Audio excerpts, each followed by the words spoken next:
Very sexy? Did I say very? You did.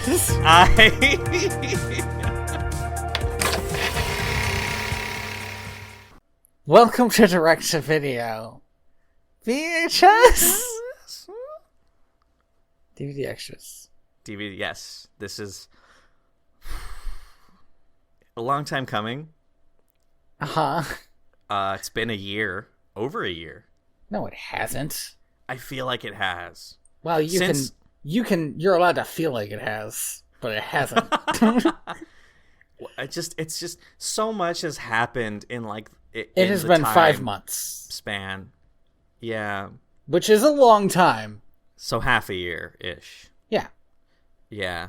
It's been a hot minute. And so much has happened in that hot minute. I moved 3 times, which fun. I am now close enough to you that you could feasibly, if not right now, obviously, but if you had, this is the scariest sentence. 2.5 to 3 hours of spare time. I looked it up. If you have 2.5 to 3 hours of spare time and traffic in Phoenix is minimal, you could feasibly come to my house and slap me if I say anything really stupid. Oh man, that sounds exciting.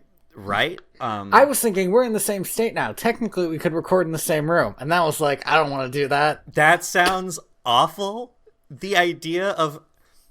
There is a comfort of being able to talk. Especially because I know that this is something I do that makes people uncomfortable, which is if I'm talking to somebody and they're in the room with me, I have to stare at them directly in the eyes the entire time I'm talking to them. I do not I blink as little as possible and I'm always there. No, bad, Andy. Well, so because the reason I do this is because for a really long time I didn't know I needed glasses. Oh, interesting. So, I never make eye contact with anyone. I have literally the opposite problem. I've met people who are like, yeah, I look people in the eye when I talk to them, and I'm like, do you? And then I'll have a conversation with them, and they have that moment where they look away and they look back, and I'm still staring at their eyes. And then they kiss. My eye? No eye contact is made. God, that is such a fear. I think it was Emma who posted a photo of eyes touching, and it just, that was my whole day was processing that image. Because for a long time, my thought was, well, it's not physically possible, but I guess now I know it is, because that photo was taken somehow. Do you ever wear contacts? No. I used to. You get over weird eye stuff, I feel like, if you poke yourself in the eye enough. Oh, I can touch my eye with my hand. Easily. That's not a problem. I could touch another eye with an eye. I'll do it. I can't. My problem is, it's my eye touching another eye. That is a sin against God, and maybe also Satan. It seems like a really good way to get diseases. God, yeah. That must be like the worst way of like, yeah, you have an STI on your eye. What were you doing? STI. Yeah, an STI. An STI. Yeah. An STI. Yes, a sexually transmitted infection. An STI. Oh. This is a very bad joke that I had to make 5 times. I thought that you were hung up on it being an I. Like, yes, it used to be a D. They changed it. That was like 8 years ago. Yeah, I know. But I wasn't sure. Some people are hung up on things that are older than 8 years ago. I guess. Like, some people are still hung up on, God, what should I say? That isn't gonna be... It's not gonna be a good joke. It's gonna be very bad. I'll tell you what I'm hung up on. Avatar, 5 months the Blue ago. People movie. Oh. Sorry, go on. No. What did you say? I said Avatar, the Blue People movie. Nope, never saw it. Don't care. Oh, I never saw it either. 5 years ago. 5 months ago. Not 5 years ago. 5 years ago, Avatar, the Blue People movie came out. 5 months ago, I watched 2 Swan Princess movies. So did I. Did you really? Yeah, I watched them. You watched them and then we just never talked about it? That is so weird. You have to understand that I was just not in a place where I had the time. But not having the time to record, but having the time to watch those terrible movies is insane to me. If you're like, I don't have the time, I don't have 6 hours to do this, I would get it. And also, I really don't want to see another take on No Fear. Oh my god. So here's the thing is, I still have my notes, because I took them digitally this time. So they weren't lost. I still have my notes, but I am fully aware that I cannot remember anything that happened in They make no movies. sense. It is an abstract, like... it is like gazing into the mind of somebody from a different era. At one point, I just have the word genius followed with 3 question marks, and I'm scared of what that means. That is excellent. I don't know what that means either. Wait, man. Where are my notes? There's a Star Wars reference in here, which choice, I'm glad. Okay. At one point, I just wrote, this dialogue is mesmerizingly bad. Sounds likely. Oh, I have no fear in quotation marks. No capitalization, no punctuation, just no fear in quotation marks, and I can feel past me's dry wit, like, reaching out from the ether, like, desperately trying to convey to me the hatred of that song. My point is, we're gonna have to watch these again and talk about them, because yes, I would be really genuinely insulted if the worst movie I've ever picked somehow didn't get on the podcast. I will say this, and I think about 2 months ago, while I was moving, I realized, oh my god, I realized that I would have to rewatch those movies, and I thought to myself, I have an amazing superpower. I don't remember them at all. At all. I remember it being time spent poorly. Sure. I remember hating the last animated one. I think, was one of them animated and one of them CGI, or... Yes. Yeah. The Christmas one. Yeah. I remember the CGI one being surprisingly charming, and I don't know why. There were bits of it that were surprisingly charming because there's like a good cat character. I don't remember that. I don't remember that much specifics. I don't even have the word cat written in my notes. There's like a cat character that like has this weird sort of likable hatred for Rothbard. I have the word fuck this shit. This movie fucking sucks. Sure. I have just like 5 notes that are just the word fucking in one after the other. And then one of them is a question, so I don't know. Fucking? Yeah, exactly that. 3 question marks and everything. So there must have been a part in the movie where things were just getting really absurd. There was a bit in the second one that actually, like, because the second one was bad, but I remember thinking, oh, it's like a version of the third one was bad, but I remember thinking that it was like a version of the second one that was slightly less terrible. Yes, I think it very much felt like a Take-Two. Yeah. I cannot find my notes for this. I'm gonna have to go cold on it. Yeah, I have my notes, so a lot of it's gonna be. I think I'm gonna just take notes from scratch, on paper, and then have my digital notes there as reference to like remind myself what it is that I was trying to convey. So it's gonna be like an archaeological dig. I'll have a piece of the Rosetta Stone with me.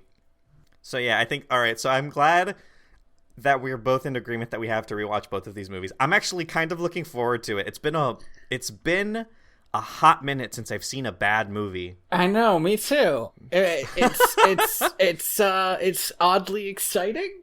sort of thrilling. I found myself looking up facts about the Air Bud movies, and I was like, why am I doing this? Oh, because this is the kind of person I am, and I apparently just don't have an outlet anymore. Yeah. It's definitely, I found myself, here was the kicker for me. The last movie I watched, because it's been a while since I've just seen a movie in general, but the last movie I think I watched was, I rewatched Captain America, The First Avenger, just because I've been in the mood for that. Because I wanted to rewatch Rocketeer, but I don't own Rocketeer. But I own Captain America, The First Avenger, and it's basically the same movie. How about Into the Spider-Verse, though? Yeah, before that I watched Into the Spider-Verse 3 times, and that was the last movie I watched. That was, like, new and current. What an excellent film. I don't want to get mad about the Oscars, because I've been mad about the Oscars since I was an adult. Yeah, but here's my thought about the Oscars. Who cares? My realization is the Oscars doesn't matter unless I'm right. Cool. Because I was so worried after I walked out of Into the Spider-Verse. I went and watched it with my girlfriend, and then I went and watched it with my little brother. Mm. And after watching it with my little brother, I realized that if that movie didn't win Best Animated Film for this year, I would be absolutely furious, because I did not like The Incredibles 2. You know what? Me neither. Oh, thank God. Everybody's talking about it like it's great. And it's the same movie. But worse. But worse. Better animated, but worse. Here's the thing. Here's the thing that really got me. The fact that the villain has the same motivation as the last villain. Yeah. And also there's that bit where Helen was brainwashed, and then she stopped brainwashing her so she could tell her whole plan, and then brainwashed her again. Which, bold? But it was just so that she could know everything when they finally took the stupid goggles off of her. Like, come on. I like the stuff with the baby. Yeah, the baby. Jack was funny. I wasn't infuriated by Jack. I liked seeing Mr. Incredible, whose only real ability is being super strong, having to be a stay-at-home dad and trying to deal with whatever that means. But there was like less of that and more of, the other stuff. I think The Incredibles 2 to me is a lot like the first Thor movie. You want the mundanity. Of having a superhero have to live a normal life. You just want a superhero at Denny's sometimes. Yeah. Thor Ragnarok was amazing. It's such a great movie, but I would give it up if I got a television series that was just like Viking man lives in modern times. There's definitely been a television series like that. The problem is that the things that you want are actually bad. No, I know, but what if somebody who was good did it? Pretty sure there was one with King Arthur. Do you remember a sort of like Once and Future King television series? I remember the end of Merlin, which I regretted watching. No, that's not what I'm thinking of. I think it was an American show. Is it the football one? Was it the football one where everybody was a football player and that was their analog for King Arthur's court? I remember that. No. It was like King Arthur showed up in modern times and was like, I'm King Arthur. And there's like this girl who's like, no, you're not. But like she lets him live with her or whatever. That type of thing. All right. Well, there's a new King Arthur movie coming out. Of course, there's always a new King Arthur movie. We looked this up, I believe, 7 months ago. Yeah, yes, and we found out that the latest one was Transformers, which still blows my fucking mind, but whatever. Oh, I can't believe they decided to work King Arthur into Transformers. I mean, yeah. I don't know what it is that you're talking about. I remember there being, like, I think a TV show that was like King Arthur, but they were all football players or something. I'm gonna see if I can find this. I know King Arthur and Robin Hood, I feel like, are the two things that everybody just keeps trying to make a movie, and it's like... And you're not going to get better than Men in Tights. Yeah, for Robin Hood specifically, I don't know. I think I prefer, as funny as Men in Tights is, I do think I prefer Disney's Robin Hood as a movie. I never got into that one. I always found it a little bit slow. And I know everybody wants to bone the fox, but like, I mean, you guys do you, I guess. That's definitely not it for me. As much as my friends would argue otherwise, I genuinely just think it's a fun movie. I'm trying to think if there's like, is there a good? How can I find a list of TV shows that had King Arthur in it? Oh my god! Good King Arthur movie. That's not a bad question. Again, for a jokey answer, the argument could be made for Monty Python. That's a good movie. Monty Python and the Holy Grail is one of those movies that if anybody tells me it's their favorite movie, I get really suspicious of them. Because, like, it's a fun movie. I wouldn't say it's my favorite anything. List of works based on Arthurian legends. This is going to be a bad trip to go down. If you find the football one, let me know. I think that was a Disney Channel thing. First, let's see film adaptions to see if there are any that really jump out. Okay, well, how did you like Sword in the Stone? I think, well, we have an entire account on how we feel about that one. You're right. Everybody go listen to the Sword and Stone and Quest for Camelot episode. Good catch, Andy. Yeah. Avalon High is the one I'm thinking of. It's a Disney Channel original movie. I believe that is based on a manga that my cousin read. Merlin and the Sword, the Black Knight. See, I've never seen most of these, is the problem. I feel like even as a kid I knew most movies about King Arthur were bad. Merlin the Return. I've seen... No, where's television? BBC miniseries, Merlin, Mists of Avalon, none of this. This is crap. Modernization? I don't think... Upcoming TV series, The Librarians. Wait, The Sorcerer's Apprentice was about King Arthur? I don't fucking remember that shit. Once Upon a Time. I cannot find anything about this. About this thing that I'm sure existed. I remember seeing like half of one episode of it when I was a kid. Oh. Yeah, I can't help you, man. This is gonna drive me up the fucking wall. This is podcast poison. Yeah, I know. We're both just staring at Wikipedia lists, like trying desperately to figure this out. Maybe look up like, I don't know, like things like Sorcerer's Apprentice is not based on Merlin or on well, I don't know, maybe like Excalibur is there. Oh, here we go. Morgana Le Fay is the enemy. I do not remember anything about that movie. I never read the book. I think there was a book. Is Nick Cage Merlin? No, Nick Cage is fucking Balthazar Blake, which is a cool name for a Nicolas Cage character. No, he's like guarding Merlin's powers. Oh, okay. To pass on to the apprentice. To pass on, yeah, to Jay Baruchel. So that seems like a King Arthur adaptation, like Harry Potter's a King Arthur adaptation. I mean, I think it's a little more heavy-handed considering Merlin and Morgana Le Fay are directly named. But yeah, I Merlin's see what you directly named in Harry Potter, though. Yeah, but that's more of he's a fucking frog trading card. He's not a character. It's based in a world where everybody accepts that Merlin exists. Yeah. So it's yeah, not about it. I see what you mean. You're right. Hellboy is I think a good. Hey, I found Quest for Camelot. I'm sorry. I'm never gonna find this stupid thing that I saw one time. You're never gonna see it. God damn it. Okay. Was it British or was it American? Hey, I'm fairly sure it was American. Hey, Andy. Okay. What's up? Andy. Hit me with that shit. Hey, Andy. Hit me with that content. Maybe it was Lancelot reincarnated? It doesn't fucking matter.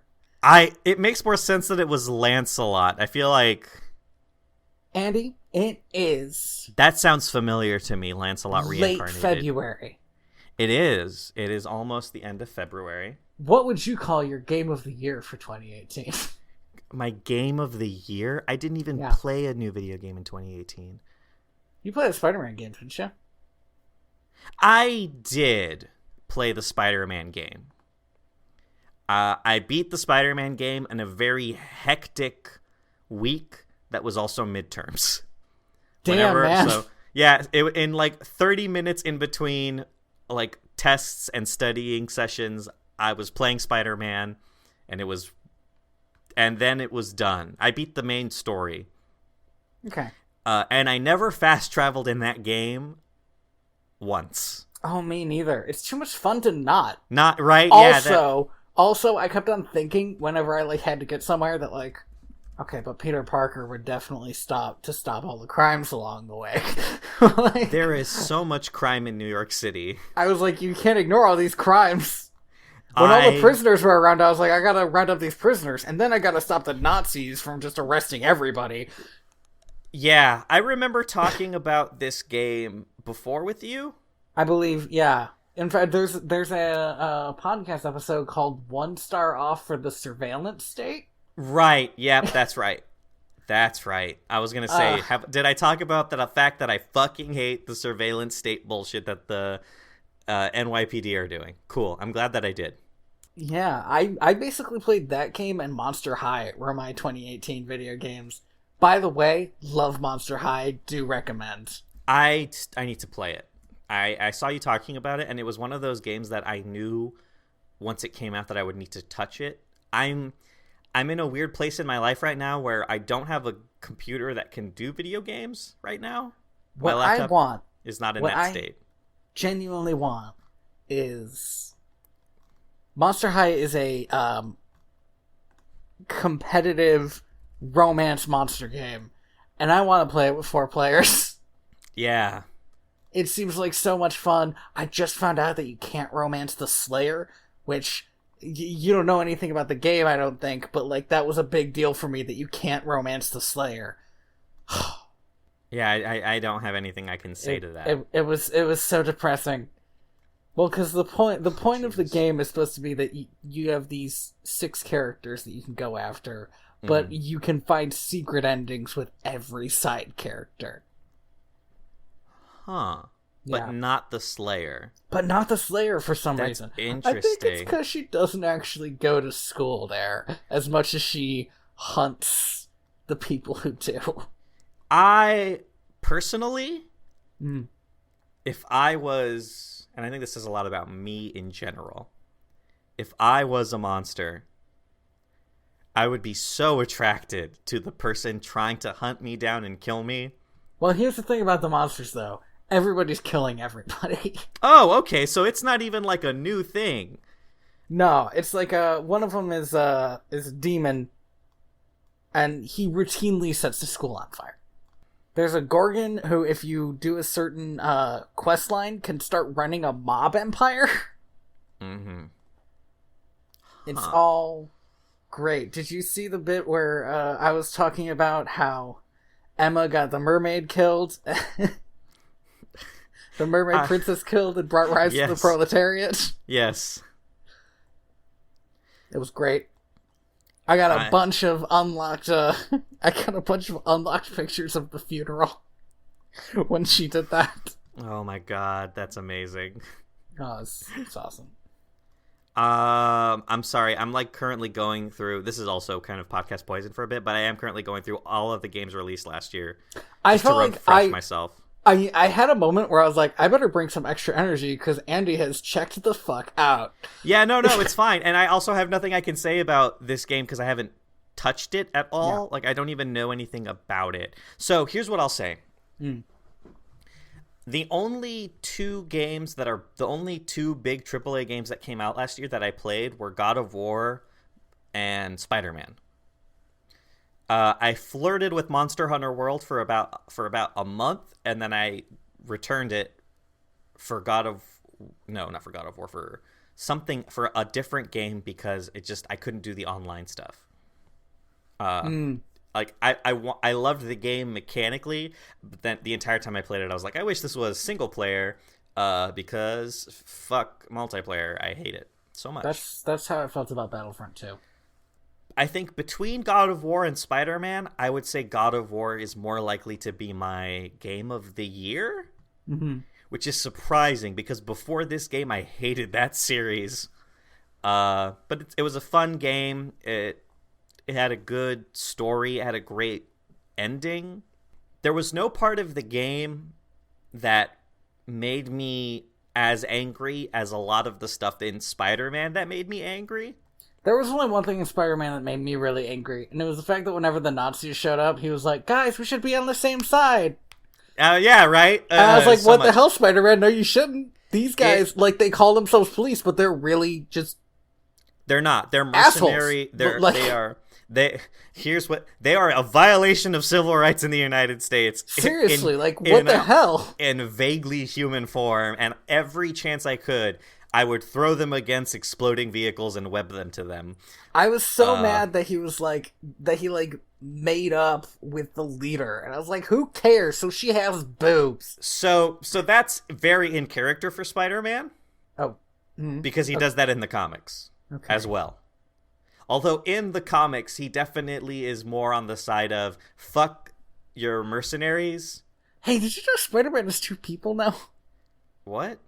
I just read the latest Squirrel Girl, where there's a tie-in with Spider-Man. Mm-hmm. And, Peter Parker is 2 people now? Like in one body? No, like in 2 bodies. Like he's Peter Parker and Spider-Man.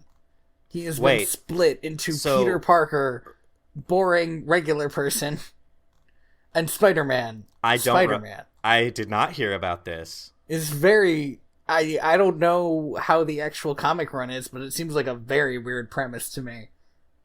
Oh, apparently it was temporary. Oh, is it over now? That was this month's comic I was talking about. All right. I mean, what volume was that?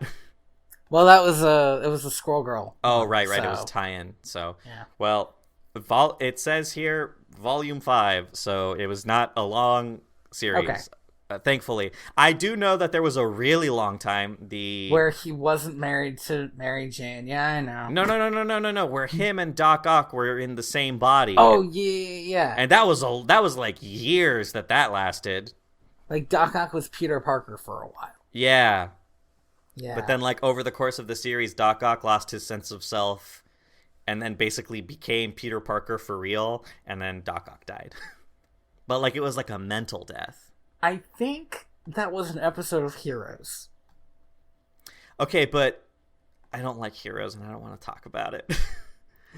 I'm just saying, it was definitely it was one of the later you are seasons. Absolutely right. Heroes has one good season, I think. I would say Heroes has one good episode, and I could not tell you which episode that was. I like season 1, but yeah, it gets off the rails very quickly. Yeah, every once in a while I read an actor's IMDb and it's best known for Heroes, and I'm like, the fuck they are. I didn't even know they were in Heroes until I read their IMDb. Zachary Quinto was apparently in Heroes. Watch Heroes. That's not a big deal. Anyway. Yeah, I guess maybe I think Heroes was the one big television thing that I just never bought into. Do people? Here's a question for you. Are there big television things anymore? I don't think there are. Like a worldwide phenomenon type thing. Something besides X Factor or something. Yeah, or American Ninja Warrior is the last one I remember. Yeah. We're just I guess it's hard because nowadays whole seasons of TV shows are the thing. Yeah, do we have different ways of viewing? I talked to somebody who also watches The Good Place, and he said, oh, I haven't seen the new season yet. I was waiting for it to end so I could watch it all at once. And I thought, oh, that's I kind of get it, but that seems weird. Oh my god, this guy's name is actually Bowser. That's too bad. Sorry, no, it is a little too bad, but he is also the now president of Nintendo of America, so that's amazing. Are we certain that he didn't, I don't know, kidnap the real president? And the real president, Reggie Fils-Aimé, is retiring, in heavy quotes. But it's possible that this is just the next step in Bowser's domination of the real world that he now lives in, thanks to Mario Odyssey. You didn't play that game, did you? No, I didn't. Me neither. I don't have a Switch. I want to get a Switch. The new Pokemon game looks like a lot of the things I really wanted out of Pokemon games as a kid, including the ability to ride whatever fucking Pokemon I want. Yes. And not get on a bike like a nerd if I have a horse. Okay, wait a minute. Yeah. Are you talking about Pokemon Let's Go? I think it's Let's Go. Okay, that's cool. The one that has like more interaction with the world. It's like Red, but with more interaction. Yes. With like cutesy stuff. Yes. Yeah. So as of today, the day of recording, February 27th, they have now officially announced the new Pokemon game. Yeah, I saw that. Which is, it's Pokemon Let's Go, but now it's new Pokemon instead of a remake of an old Pokemon. Like, I still don't have a Switch, so I don't care. Understandable, but I was hoping we could get into a brief discussion about the 3 new starters, because that is, I think, the quickest way that the internet usually... It's All like right. the one time in a blue moon that the internet divides itself into factions, like rival tribes in... What was that book series with kids? A book series with kids with tribes in it. Yes, where they murder that one kid at the end. Oh, with the conch shell. Flies. Lord of the Flies. Thank you. Yeah. I've never read that book. It's crazy that I knew what you were talking about. I think I watched a movie adaptation about it, and that movie adaptation fucked me up as a kid. Can you send me a picture of these new starters? Maybe I can just Google it. Maybe I can Google I think starters. if you just Google Pokemon starters, I know what my choice is. Everything we know about Pokemon Sword and Shield starters so far. Alright, here we go. We got Grookey, we got Scorbunny, and we got Sobble. These are bad names. Pokemon names have never been good. Yeah, but I feel like these are worse. You're just an adult now. It's fine. Well, that's there was not a fair. kid. There's some a Pokemon kid born... some Pokemon names have always been bad. And I do accept that.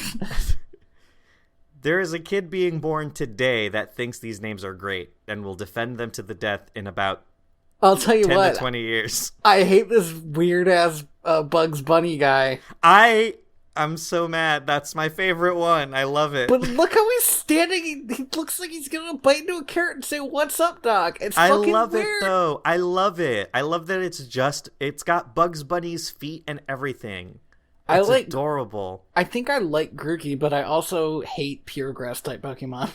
I don't like the monkey. Give me poison type anytime. And I don't. I like Grookey. I hate the Scorbunny, and that leaves Sobble in the middle with this little curly tail. This is a little bit too much like a Squirtle anyway. Mine is literally flipped. So interesting. We are diametrically opposed on this, which is great, but also I guess because that's all we know, that's as far as this discussion goes. So it's not the podcast bait I wanted. I guess you would win in a fight because you picked the fire one. Oh, that's right. So that makes me your rival. Yeah. Oh my god, my old roommate. Hey! Before you start off on this, I'm on a news site for video games, and I saw Kingdom Hearts ad for Kingdom Hearts 3, and man, was that the most disappointing game I've maybe ever played in my life. I don't know anything about Kingdom Hearts. People who are fans of Kingdom Hearts go off, I guess. I'm a fan of Metal Gear Solid. I have my own shit to deal with. But does Metal Gear Solid have like 15 protagonists? No. And is constantly shitting on the girl ones? No. Because that's my problem. Okay, actually, no. Metal Gear Solid does constantly shit on its female characters, yes. Cool. But none of them were ever given the right to be a protagonist. Unfortunately. There was one game with a female player character, and she is literally the coolest, and she just take extra time to dump on her in the new game. Do you know who Kairi is? Oh, no. Listen, okay. I know who Sora is. I know who Mickey, Donald, and Goofy are. I'm just gonna throw this out there really quick. It's gonna be 3 seconds. It's gonna be 3 seconds. Okay. Go for it. You know what? Yeah, this is your field, man. In the first game, Kairi gets kidnapped. Oh, is that the not girlfriend? Yes. Okay, and that's part of what sets Sora off on his quest. In the second game, Kairi gets captured and spends that whole game in jail. And then in the third game, she gets fucking kidnapped again. And I was so insulted. Like, I feel like everybody who'd actually played those games was like, finally, Kairi gets to do something. And she fucking doesn't. What a garbage series. It's definitely not cool. So, I spent the last 5, 6, 7 years, whenever Kingdom Hearts 3 was announced, telling my friends that I didn't believe it was ever going to come out. And literally the day it came out, I had 2 people send me a photo of them holding the copy with today's newspaper, like, it's real. To which I responded, it's photoshopped, I can see the pixels. And then I told them earnestly that I hoped that they loved it because I was only shitting on them as a bit, but now the bit's over and it's not funny anymore. It's not funny because it's a bad game. It would still be funny if it was a good game. It's still not out.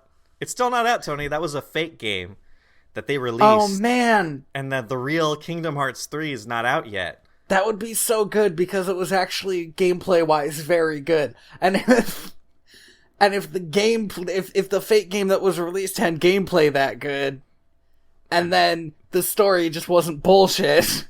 I was going to say way back ago that the only thing in God of War that really pissed me off is that there's like only one female character in the game.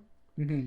And Jesus Christ, this game really just runs her through a grinder and is very unsympathetic towards her plight, which is unfortunate because the entire plot of the game is these 2 male characters bonding over the loss of a loved one. But then the moment that happens to another character, both of them are like, tough fucking shit, fuck off. Weird. It's definitely a game. It's interesting because it's a game about like fatherhood and bonding with your child, but it's also, I think, unintentionally a game about how like even like fathers with the best intentions will pass on like toxic traits to their children if they're not careful about it. Because at the end of the game, basically this kid's like comes to terms with the fact that he's probably going to grow up to be like his dad, but that's kind of a bad place to end up because his dad's a real piece of shit.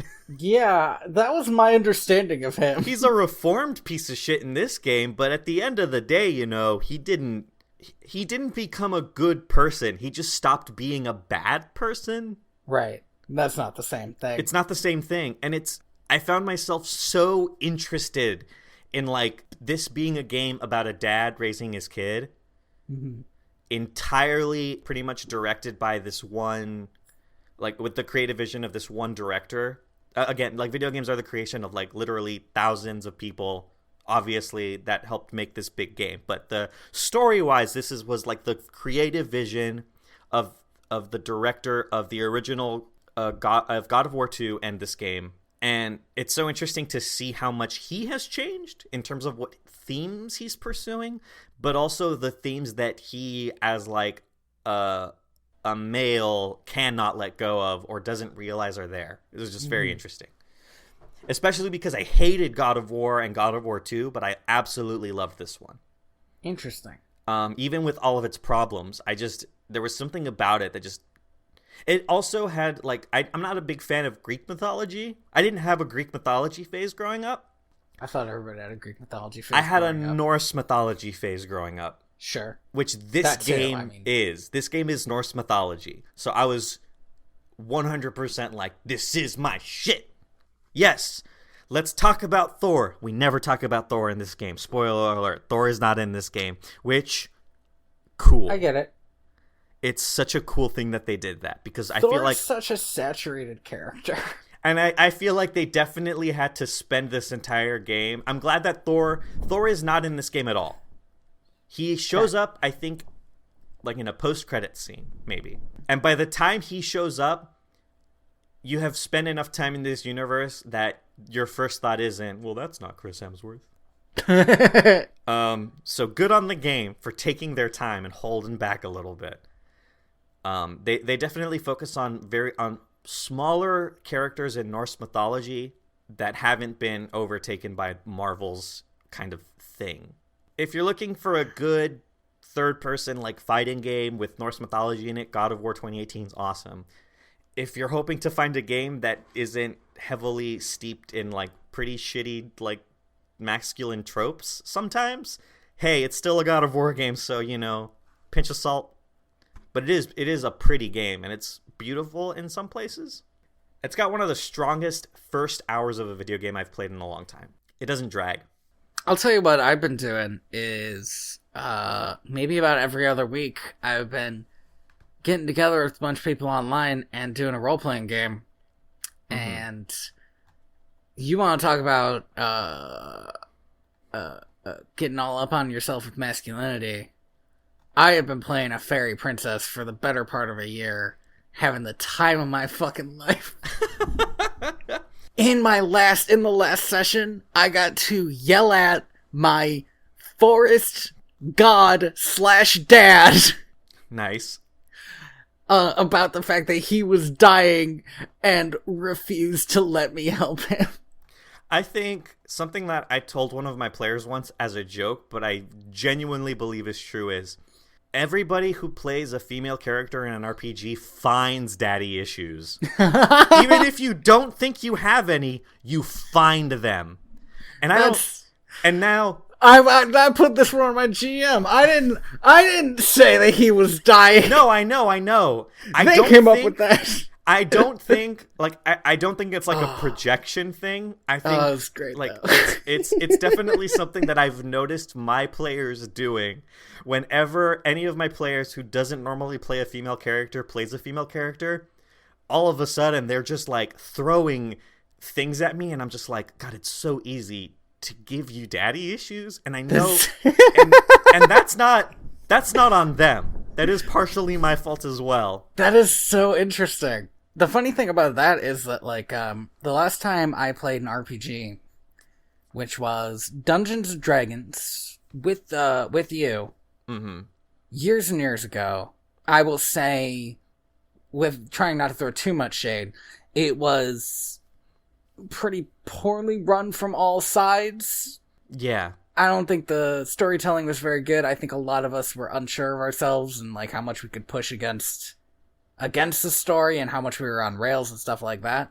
This was the first time I played a game where I started off saying, okay, she has a family, so I'm gonna have to deal with that later.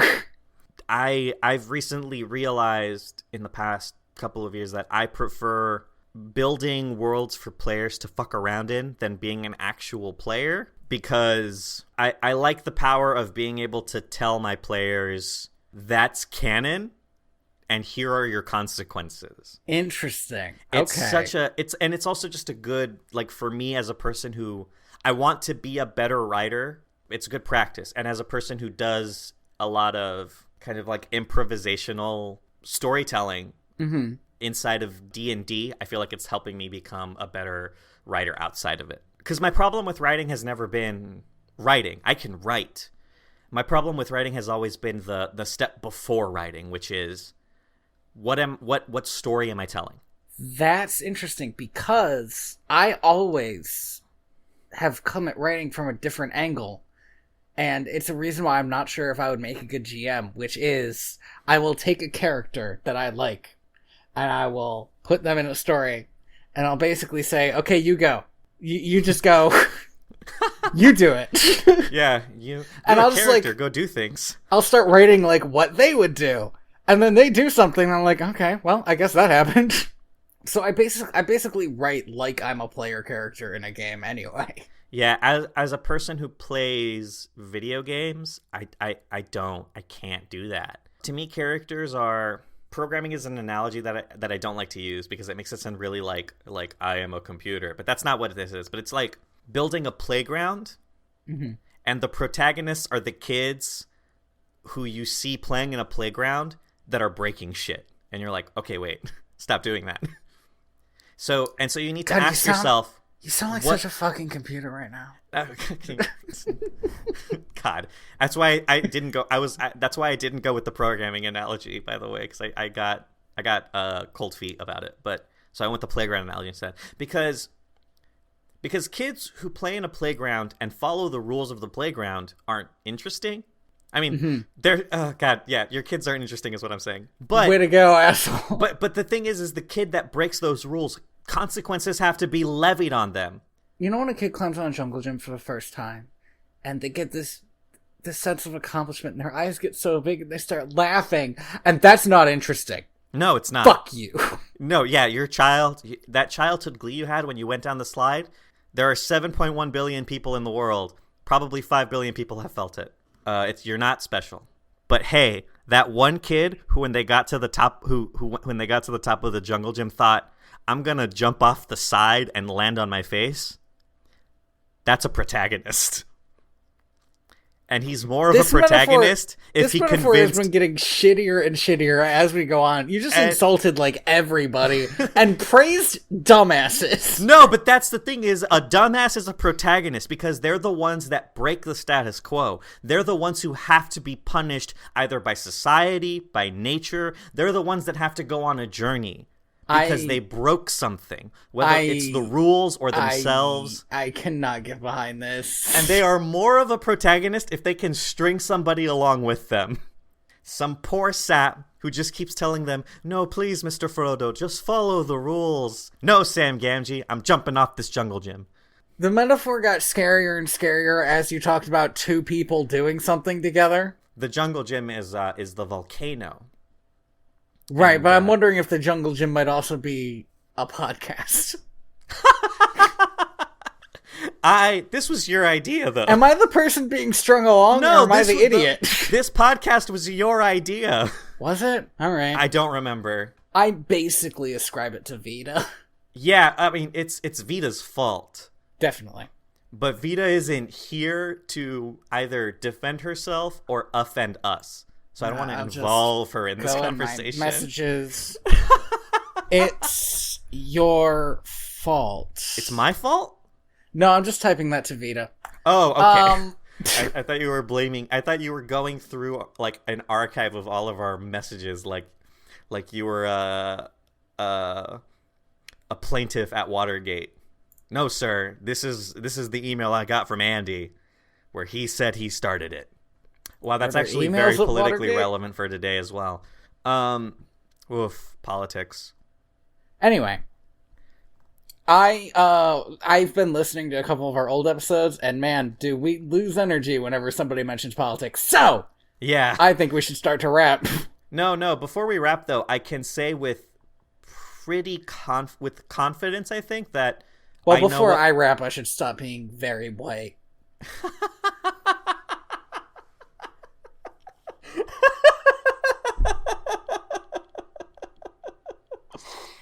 I'm glad you found that entertaining. Stupid fucking joke, man. God. What I was going to say is I can say with confidence what my video game of 2019 is. And that's Resident Evil 2. Because I've already beaten it 5 times, and I'm still itching to beat it again. So far, my video game of 2019 is the DLC for Monster Prop. It's got 2 new characters. Actually, how long have we been recording? About an hour. Okay, cool. I want to talk really briefly about Resident Evil 2. Okay, go for it. And what I want to say is that Resident Evil 2 is the first game to come out, I want to say since... Oh, God, what was that? What was the name of that game? Amnesia. That is a genuinely frightening horror-ass horror game. This is a game that is built from top to bottom to be as impactfully frightening as possible, both in like a story sense and also in like a mechanics sense. And it's so successful at it. Resident Evil 7, which came out a couple of years ago, was a good game, but at the end of the day it was more survival, less horror. That game goes off the rails very quickly. Like, that game stops being about surviving creepy shit and fighting giant, weird zombie rednecks very quickly. Resident Evil 2, though, manages to hold back for a good, I want to say, 3 acts of the game before the crazy Resident Evil shit starts happening.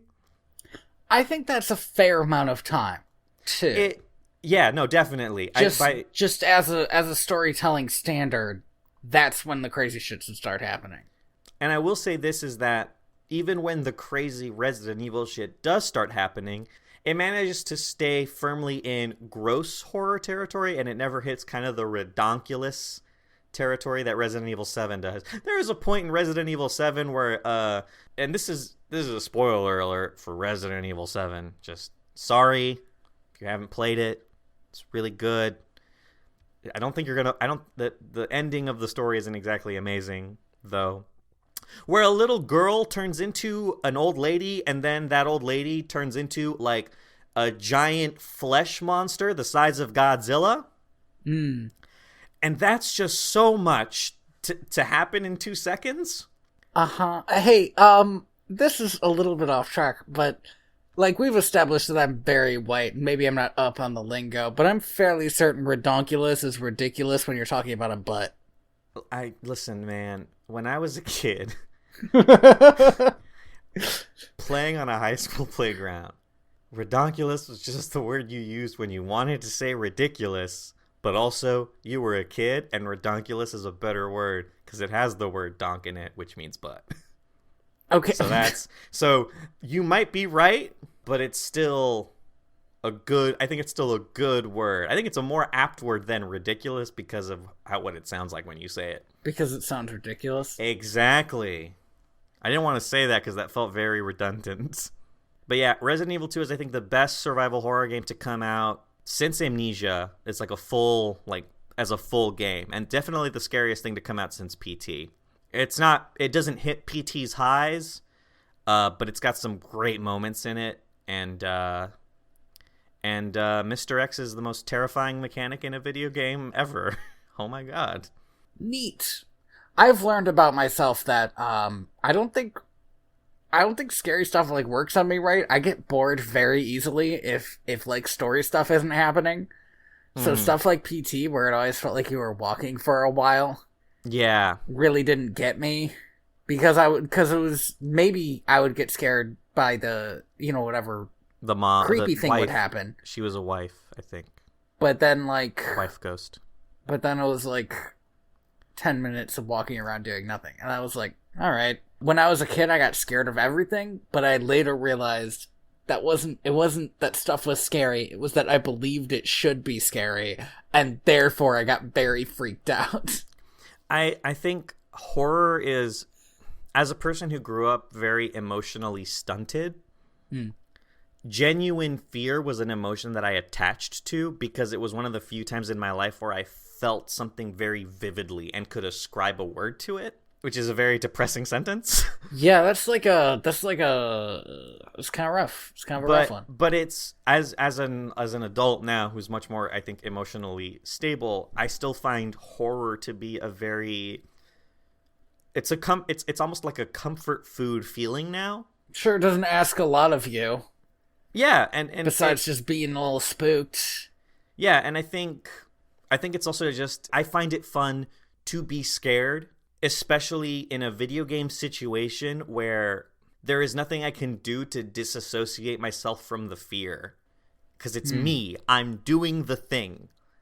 So in a horror movie, if a character does something stupid... Oh, then you're like, okay, well they just did a fucking stupid thing. Yeah, but I literally the thing is in Resident Evil 2, I had that moment where I emptied a clip and missed every single shot. Like, oh, no. That you see in movies, and you're like, well, I would never do that, but I did it. I saw myself do it, and I realized in that moment that if this was a movie, I would have died. Here's something we could talk about briefly. How do you feel about mystery novels? I just read a very terrible one. Ooh. I did not realize because I never read mystery novels. So I picked one up and I was like, oh, this looks like a fun idea. And I started reading it and I was like, okay, all right, okay. Oh, it's bad. Mystery novels are the worst at, like, judging quality. It's okay. So here's the thing. This book I'm trying to decide if I should name it. Name it. Do it. What are they gonna do? Get mad at you? I think it's called like Bird in the Hand or something. Okay. Yeah, we're two in the bush. Yeah. It is about a Hollywood agent for animals. Oh, I'm already not interested. Here's the thing. I really liked the idea. So what happened was a parrot witnessed a murder, and the police are convinced the parrot can tell them what happened.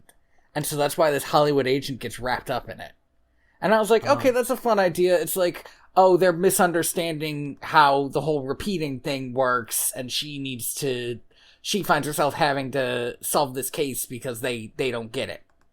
And I was like, okay, I can get into that. And then that's not what it's about, because the parrot starts actually saying stuff that seems to have happened then. And I was like, and she was like, but this isn't possible. How would it even know to do that? And I was like, oh, it's the parrot trainer that did it. And then she refuses to consider that the parrot trainer might have done it. Oh no! Until the end of the book, when the parrot trainer is revealed to be a professional assassin who stayed in town for reasons I do not understand, because the parrot training identity was a fake one. Oh, that is...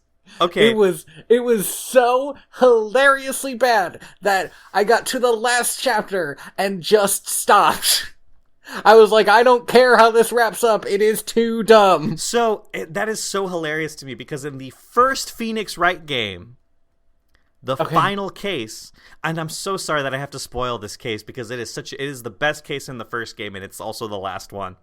So, if you care about spoilers for Phoenix Wright, because you've thought to yourself, like I have for the last 7 years, I'll get to it eventually. Go watch a Let's Play come back, because I'm gonna fucking...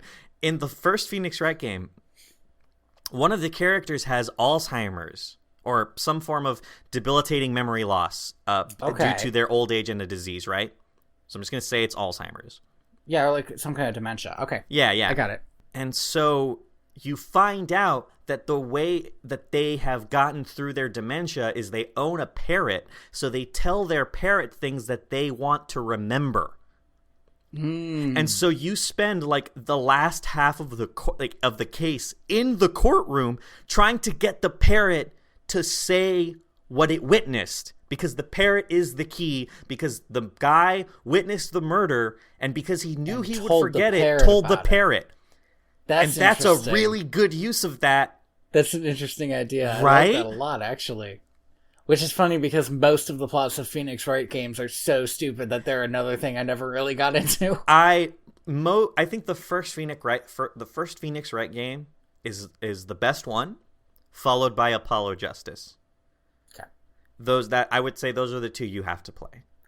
Although Apollo Justice starts in a place that makes you think you should play the other two games of Phoenix Wright, because it starts in a fucking hard ass place. I cannot ever see myself sitting down to play a Phoenix Wright game unless for some reason somebody was sitting me down to play one. Like, here, you must do this now. Gun to your head. Exactly. That's a person who has like a good 50 hour. There's a lot of reading in those games. I think even a fast reader, it would take like tens of hours to get through the whole game. It's a lot. Mostly because I don't want to talk about it. It's boring. Okay. So yeah, parrots. I wanted to talk about Nancy Drew, but this is way better. Yeah. I got so worked up because I hated that book so much. No, and it's awful. The thing about mystery novels, because I love a good mystery novel. I think I've read most of the Sherlock Holmes cases and a couple of the Poirot ones. Agatha Christie is very good. I'm not even sure I've read a Poirot. I've just read some of her other stuff. Yeah, Agatha Christie's great. I would rate her above Conan Doyle in terms of like effective mystery writing, but Conan Doyle has like a wider array of like, because Agatha Christie tends to stick her mysteries in a much more rational place. That's the thing. Agatha Christie's are more like about it feels more anchored, and it's about and you like get to know the people. They're crimes that are based on motives. And Holmes, since he never has to actually like talk to people before he knows everything about them, he just like make shit up. It's like the difference between watching police procedural and watching Superman. I would say what I would say is the difference is like Agatha Christie is more focused on the motive, trying to figure out the motive of the mystery. Whereas Sherlock Holmes is much more interested in just figuring out how the crime was committed. Right.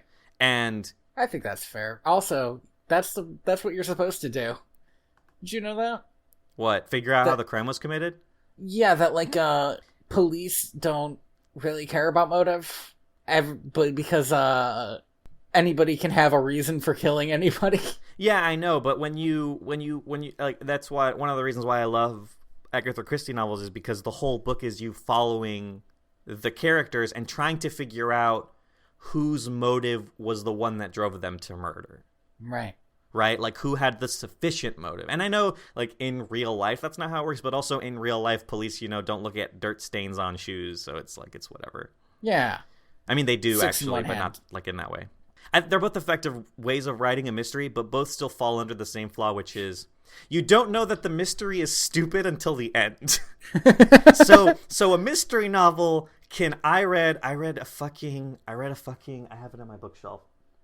It's like what I thought was going to be like, it's like a Sherlock Holmes novel, but it's Dr. Watson and he's really old and it's World War I and he's trying to solve like a murder that happened on the front line of World War I. And I was like, cool. And just as they were about to get to the solution of the murder mystery, all of a sudden it became like Jason Bourne, but with Dr. Watson in World War I. No. And I was so fucking furious. Oh, no. Because this whole time up until that point, it was a decently written mystery. But then I realized, the author of this book, this first book in a series, I think it is, didn't know how to sufficiently solve this mystery in a way that was satisfying, so he turned it into an action movie. Okay, yeah, wow, I was so mad because I couldn't have known, and I don't do that thing that I used to do when I was in high school where I would read the last page of a book to see if I cared about the ending. That's a sin. No, I know, I know. But for a mystery novel, there are people in hell for that. There are people in hell for that? Yeah, absolutely. Really? Are you kidding? That is a crime against God. I don't think so. Like, there are so many books that I wouldn't have read, and so many books that I'm glad I didn't read, and so many books that I wish I didn't read, that for a long time in my life it was worth it. Nowadays, I would never do it. I would never do it. You're right. I'm much more comfortable now with putting down a book after a few chapters in if it's like stupid. Same. For a long time I wouldn't do that, but then one day I was like, it's taken me like half a month to get through this book. And if it's a good book, it takes me 2 days. And then I was like, it's not a good book. Now that I no longer have to read textbooks, I've gotten back into reading books, and I'm not as attracted to fiction as I used to be. I'm much more interested in kind of non-fiction books nowadays. Mm-hmm. Or at least books that are some sort of autobiographical or biographical account of an event. So I like all of the books that I've been reading have been of that nature, recently anyway. And I don't know if that's like, just like, I don't know what that is yet. I think I need to introspect about it a bit. I can get that. I'm a big fantasy guy. I feel like you can't beat somebody like Terry Pratchett for satire. Yeah. There are a lot of books that I'll read and I'll think, I would word that differently, or I would say that like this, and I just can't when I read one of his things. It's just like so far above me. I've been reading a lot of books written by Michael Lewis recently. Okay. Michael Lewis Michael Lewis writes biographical books. He wrote The Big Short, Moneyball. I think those are his 2 most famous books. They were both turned into movies that were even more famous. Okay. I remember the movie Moneyball. Yeah, and so I remember not seeing it. He tends to write, just a real quick aside, if you're a big fan of baseball, definitely watch Moneyball. If you're a big fan of financial systems, watch Moneyball. And if you're like me and a big fan of both, that movie is going to be so far up your alley, it's amazing. Not the point. Michael Lewis's books, to me, are more interesting than the movies that are based on them because he writes the personal accounts of people who lived through events usually revolving around some form of financial system or crisis. The Big Short is about the '08 crash from the point of view of the people who predicted it. Moneyball is from the point of view of the manager who came up with this new way of doing sports statistics. But I recently read his book, and I would recommend this book to anybody, called The Undoing Project.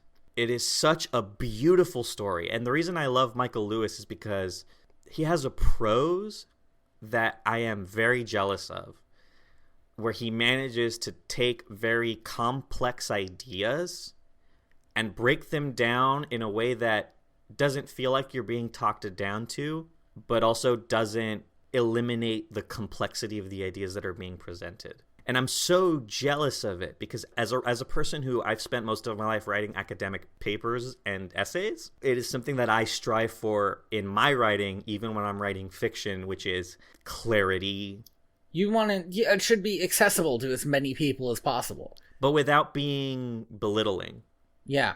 It's something that I know a lot of people take umbrage with Lemony Snicket, is that they feel like he's very belittling as an author, which is true.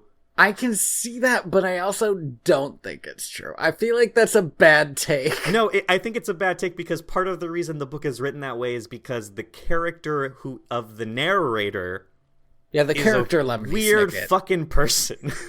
Yeah, he's just this sad guy. He's a sad man who, when he's not writing, is reading dictionaries. When he's not writing, he's reading dictionaries, and when he's not doing either of those things, is like trapped in the back of a car. And being really sad about his not girlfriend. Yeah.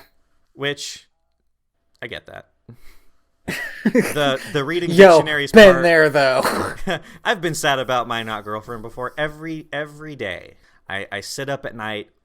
I don't want to say this sentence. My girlfriend listens to this, so I feel like I'm just digging myself into a hole. Hi. Yeah. Thank you for listening to Direct to Video. VHS. DVD extras. Whew. It's been a hot minute since we've done this. Yes, you did say that at the top, though, so I need you to get a new metaphor. It's been a significant quantity of time since we've done this. That's not really a metaphor. It's just a direct description. It's just true.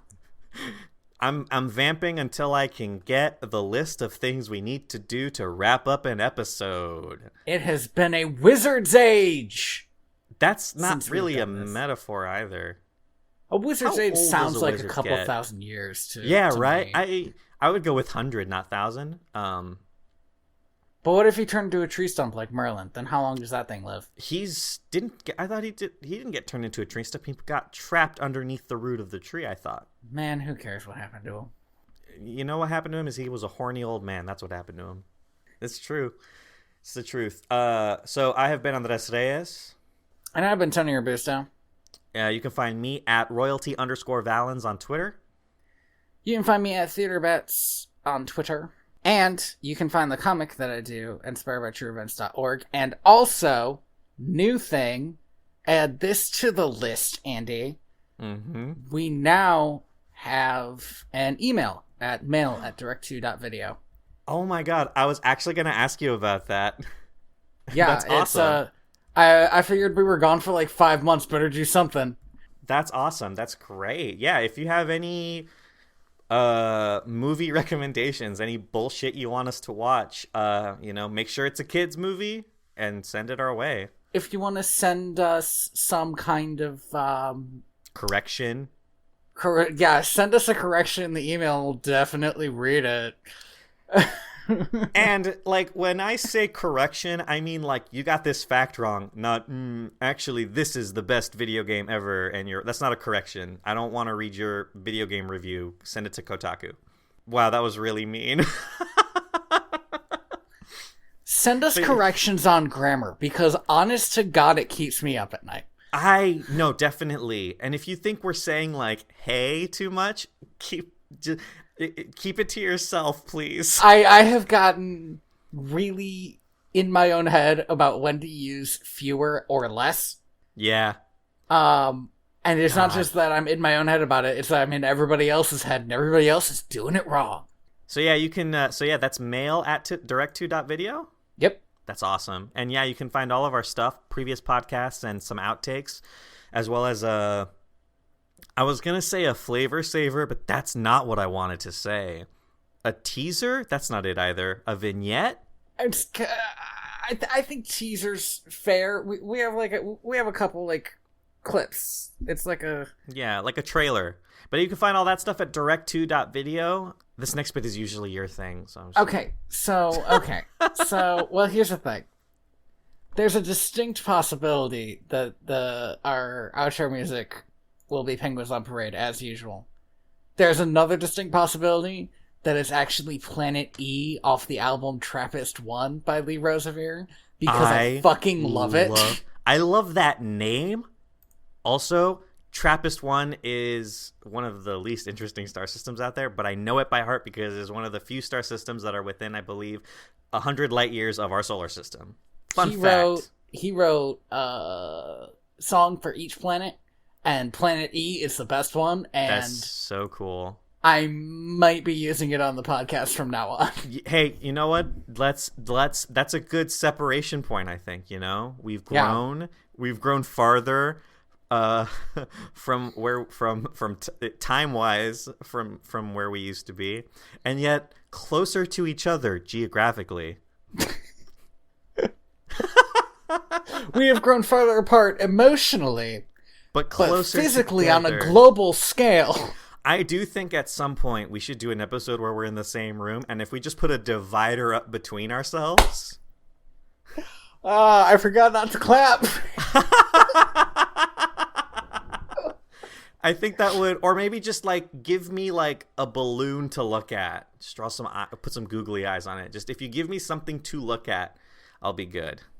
If I have to give you a balloon to look at, then I have to also set up a video camera, because there's no fucking way I'm not recording the most insane podcast episode we've ever done. Where we're both sitting next to each other, and yet I am talking very deliberately to this balloon. And I think people think I'm joking when I say that I literally don't break eye contact. I have had complaints levied against me by people I know that I make too much direct eye contact and that it is intimidating, which I feel bad about because I don't like to think of myself as an intimidating person. I don't think of you as an intimidating person, but we don't look each other in the eye that often. And yeah, I could also take off my glasses, but people are also discerned by that because then my eyes unfocus. Well, then it's like you're taking off your glasses, and I have unfocused my eyes, so I didn't have to look somebody in the eye before, but it could still look like I was. Yeah. But I don't have to live with that because I don't have perfect vision. Everybody knows you can't see if you take off your glasses. Yeah. So that just feels like a weird power move. I have done that before. I do that when I give presentations usually as I take off my glasses. Mm-hmm. But what ends up happening is I end up focusing on the middle distance, and so it just looks like I'm very in character as a blind man on an episode of Daredevil. It's not a very human way of doing things. Daredevil, a TV show which has a lot of other blind people on it. It has, you know what? It has one consistent blind person. That is more than most television shows. I mean, yes. You know what? Fair. Get on me. Jesus. What's weird is the first thing I thought of was Early Edition. Remember Early Edition? I don't remember that. I don't know what that is. It was a TV show where the main character got the newspaper a day early. So he would read stuff in the newspaper that he had to stop. What? What? He would get tomorrow's newspaper with a magical cat, I guess. There was a cat that was maybe magical. And he had to stop, accidents or murders. What does this have to do with blind people? One of the characters is blind. Well, okay. It's because I need you to understand that you just nothing that you set up mentioned that. So I was desperately I was like, what is it? What is it about getting the newspaper? There's also a blind woman. Okay. I was thinking in my head, I was trying to like connect, like, so he gets the newspaper a day early. Obviously he's blind because they need to deliver, and that's why they need to give him the paper early. That was my thought process was, oh, they need to give him the paper early because he's blind. Wait, that doesn't make any sense because he needs a whole extra day to read it. And then I realized that doesn't make any sense, and that's why I was getting really frustrated. Are we done? What are we watching next week? Next week we're going to watch Swan Princess, The Mystery of the Enchanted Treasure. I guess it's a slightly better name than the last one. And The Swan Princess Christmas, which we originally watched in, I want to say September. Yeah, this is definitely a second viewing. And then skipped after Christmas. Couldn't get together on Christmas. Oh my god, I forgot how ugly this is. Great, it's going to be fun. I was gonna look it up and I was like, no, save it. I want to get hit with this like cold water on a hot day. Hideous.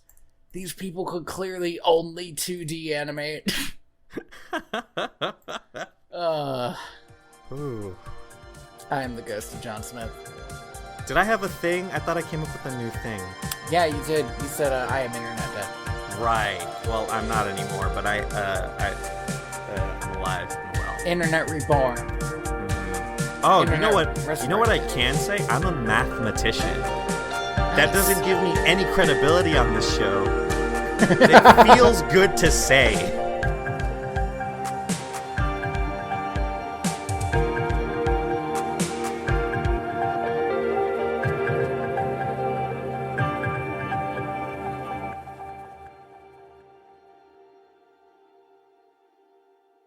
At least 2 people in your family have heard me say the sentence, have heard me say the word fuck and Nala in the same sentence, and I'm not comfortable with that level of intimacy. Why'd you say it again then? Because, just to prove my point. That might be going on the end. Okay. Next week. I'm filling time until you get to this point anyway.